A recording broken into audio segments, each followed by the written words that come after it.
آج کل بنیادی ضرورت تعلیم ہے، تعلیم تو بنیادی ضرورت ہے، وہ دینی ہے۔ جہاں تک نظر کا معاملہ ہے، نظر کی حفاظت کی پابند انہیں خود بنایا جائے گا، لڑکیوں کو بھی لڑکوں کو بھی، کہ وہ نظروں کی حفاظت خود کریں۔ کیا کون سسٹم میں لڑکے اور لڑکیوں کا اکٹھا پڑھنا جائز ہے؟ بسم اللہ الرحمن الرحیم۔ کو سسٹم یعنی مخلوط تعلیمی نظام آج کے دور میں ظاہر ہے جتنے بھی اسکول یا یونیورسٹیز ہیں ان تمام کے تمام اسکولز میں یا یونیورسٹیز میں کو سسٹم ہی ہے، یعنی مخلوط تعلیمی نظام ہے۔ لڑکے لڑکیاں اکٹھے پڑھتی ہیں، ایک ہی کلاس میں پڑھتی ہیں۔ تو اس سے متعلق کئی لوگوں نے پہلے بھی میرے سے سوال کیا اور اب بھی کئی سوالات سامنے آئے۔ پہلی بات تو اس سلسلے میں یہ ہے کہ کو سسٹم میں جب پڑھا جاتا ہے تو ایک مجمع کی شکل میں یا ایک پوری گیدرنگ کے اندر لڑکے لڑکیاں اکٹھی ہوتی ہیں۔ تو سب سے پہلی خرابی تو اس میں یہ آتی ہے، میں اس کو حرام نہیں کہہ رہا یہاں پر کہ یہ اوورآل حرام ہے بالکل یا ناجائز ہے جیسا کہ کئی علماء کہتے ہیں۔ آپ اور کسی عالم سے پوچھیں گے تو وہ تو آپ کو یہی جواب دیں گے کہ یہ بالکل ناجائز ہے اور حرام ہے۔ تو میں یہاں پر اس طرح کی تو بات نہیں کر رہا کہ یہ بالکل حرام ہے یا ناجائز ہے۔ سب سے پہلے ہم اس کے پروز اینڈ کونز پر بات کرتے ہیں، پھر انشاءاللہ آگے آئیں گے کہ جائز ہے یا ناجائز ہے۔ اس کے اندر پہلی خرابی تو یہ آتی ہے کہ انسان اپنی نظریں محفوظ نہیں کر سکتا۔ ظاہر ہے ایک نظر محفوظ رکھنا قرآن کا حکم ہے اور ایک سد ذریعہ کے طور پر قرآن مجید نے اس سے منع کیا ہے۔ سورۃ النور میں آیت نمبر 30-31 میں اگر آپ دیکھیں گے تو آپ صلی اللہ علیہ وسلم کو فرمایا جا رہا ہے، اللہ تبارک و تعالی کہہ رہے ہیں کہ قُل لِّلْمُؤْمِنِينَ يَغُضُّوا مِنْ أَبْصَارِهِمْ، کہ آپ کہہ دیجئے مومنین کو کہ وہ اپنی آنکھیں جھکائیں، وَيَحْفَظُوا فُرُوجَهُمْ، اور اپنی شرمگاہوں کی حفاظت کریں۔ تو یہاں پر آپ دیکھیں کہ اللہ تبارک و تعالی نے مومنین کو آنکھیں جھکانے کا حکم دیا ہے اور ساتھ ساتھ شرمگاہ کی حفاظت کا حکم دیا ہے، یعنی آنکھیں اگر جھکائیں گے آنکھوں کی حفاظت ہوگی تو اسی کے ذریعے شرمگاہ کی حفاظت ہو سکے گی اور اسی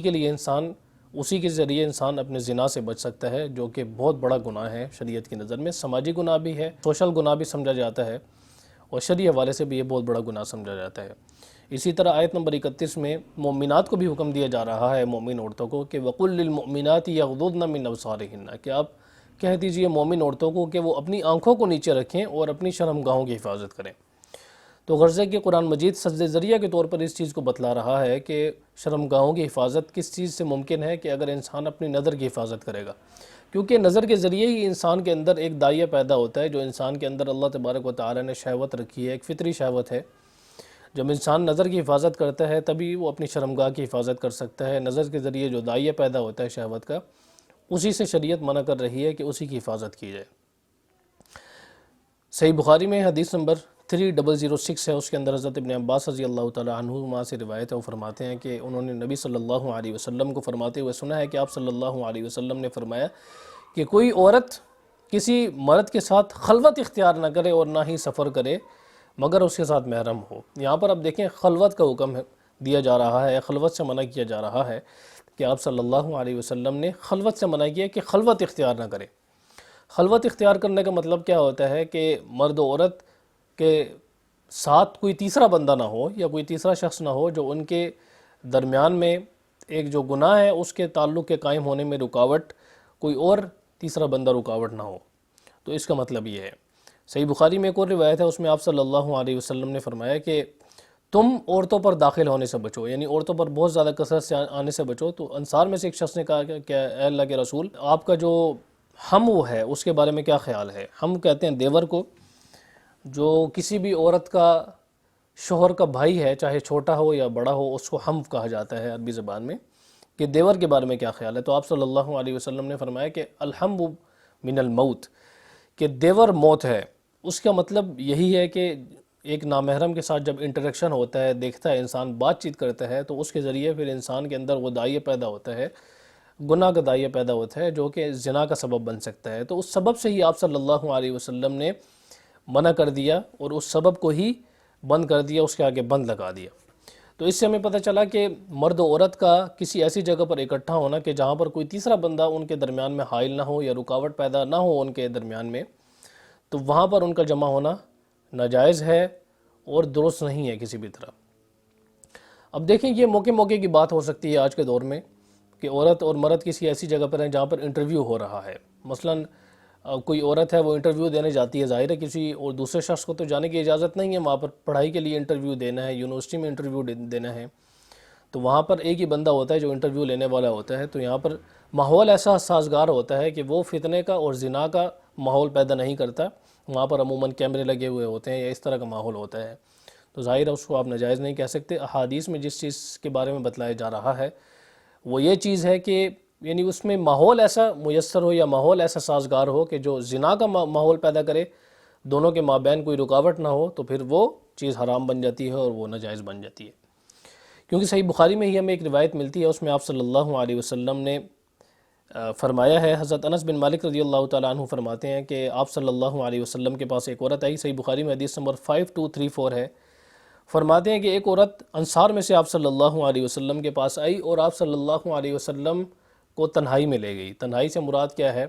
یہ بھی ہم آگے بات کرتے ہیں کہ اس حدیث میں تنہائی سے مراد کیا ہے۔ پھر اس نے آپ صلی اللہ علیہ وسلم نے فرمایا کہ اللہ کی قسم تم عورتیں مجھے سب سے زیادہ محبوب ہو۔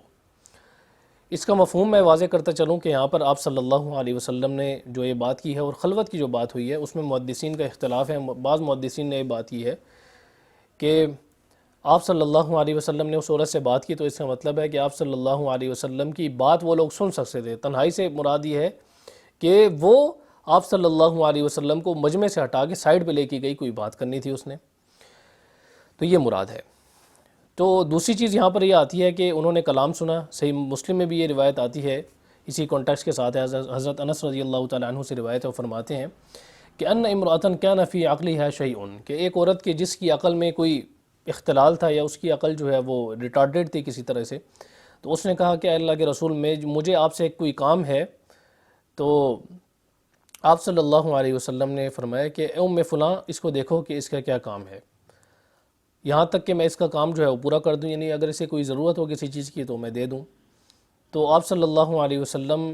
کے ساتھ جب اس نے اصرار کیا تو آپ صلی اللہ علیہ وسلم پھر سائڈ پہ ہوئے راستے میں، یہاں تک کہ پھر آپ صلی اللہ علیہ وسلم نے اسے وہ چیز دے دی یا اس کی وہ ضرورت پوری کر دی جس کا وہ مطالبہ کر رہی تھی۔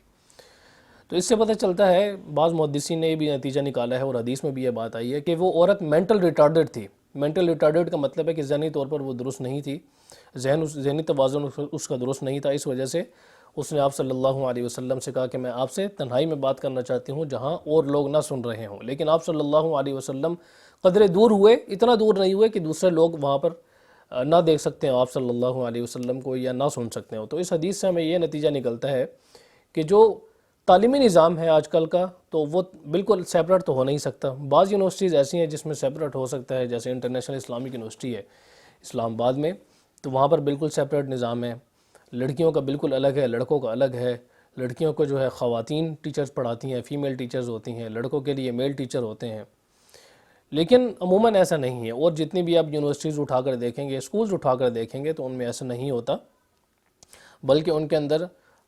مخلوطی نظام ہوتا ہے، اور پڑھانے والی کبھی کوئی عورت ہوتی ہے، پڑھانے والا ٹیچر ہوتا ہے، اور اکٹھے بیٹھ کے پڑھ رہے ہوتے ہیں۔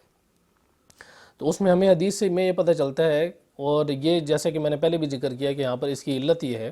جو قرآن و حدیث میں ہمیں تعلیمات ملتی ہیں کہ وہاں فتنے کا اندیشہ نہ ہو۔ فتنے سے مراد کیا ہے کہ وہاں پر انہیں زنا کاری کا یا پھر جو فحاشی کا ارتکاب ہے اس کا وہاں پر اندیشہ نہ ہو، تو پھر وہاں پر تعلیمی نظام ہو سکتا ہے۔ عموماً اسکولز وغیرہ میں آپ دیکھیں یا یونیورسٹیز میں دیکھیں جو تعلیمی کلاسز وغیرہ ہوتی ہیں تو وہاں پر ایسا ماحول میسر نہیں ہوتا انہیں، وہاں پر ایسا ماحول نہیں ہوتا کہ وہاں پر اس طرح کا اختلاط ہو یا وہ اس طرح کی گھل مل ہو کہ جس سے زنا کا یا فتنے کا اندیشہ ہو،